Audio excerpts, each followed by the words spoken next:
Dave, in this report from the New York Times, it seems like hackers gained access to email archives of people who corresponded with President Obama. Put that into some perspective for us. That's right. It's a technique called island hopping. And what that is, essentially, if you think of it as a hub and spoke kind of attack, the hub is your target.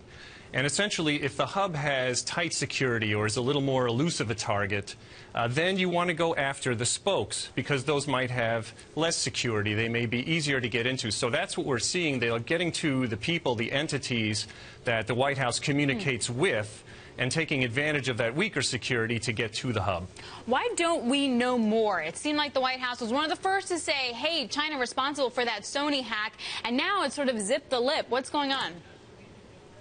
Well, it's hard to say right now. It's unclear whether it is something that's regime-driven or whether it's a group of sympathizers who are reacting to the sanctions being levied upon them or other international pressure. So I think that's what we're seeing in that respect. Meaning that potentially it could be a Russia. I don't want you to speculate, but that means to me if it's a sanction-driven situation, that means Iran, it means Russia.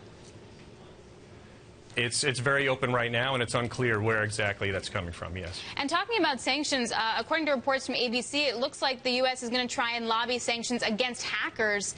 How does that even work, and is it an actual deterrent?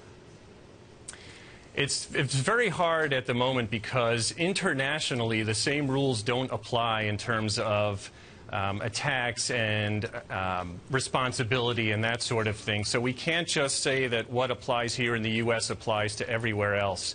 There are so many entities at play in these kinds of coordinated attacks that it's very hard to pinpoint not only where they're coming from, who the threat actors are, but now that we may have them, what is possible legally and so forth. And in your estimation, would that be a significant deterrent and would have to target financial aspects of these hackers for it to make a difference? I think if you go after their financial backing and you make it more difficult for them, then that's going to be an effective deterrent. And, you know, the White House wasn't the first government organization, of course, to be hacked as well. On Thursday, we learned for the first time that Russian hackers had actually attacked the Pentagon's unclassified system. You see there, January 2015, State Department back in November. Do you think that someone's responsible for all of this, or is this multiple groups? Well, this is something that Trend Micro has deemed Operation Pawn Storm, and we've been observing activity around this particular attack, especially since September. And there are a couple of things that are at play here. Number one, there's a tremendous amount of reconnaissance that goes into these attacks, especially purposely built to bypass technologies like FireEye. They're also doing a tremendous amount of targeting so that who they get to, they want to make sure you are you, and once they make sure that you are you, they can do things like we've seen recently in February, an iOS espionage attack where now you're talking about things like turning on the microphone and recording or turning on location services and pegging down where your target is.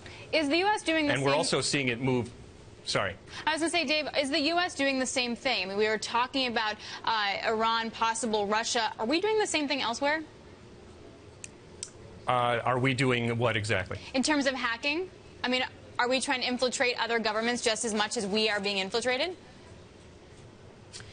I can't say that for sure right now in terms of what Trend Micro is seeing. But what we are seeing is that this particular Pawn Storm attack is not limited to just the White House. It's being seen now in the financial sector. We're also seeing it in other industries as well. So, again, when you think about that hub and spoke type of attack, you go after who the entities communicate with, and you'll see it more widespread as we go.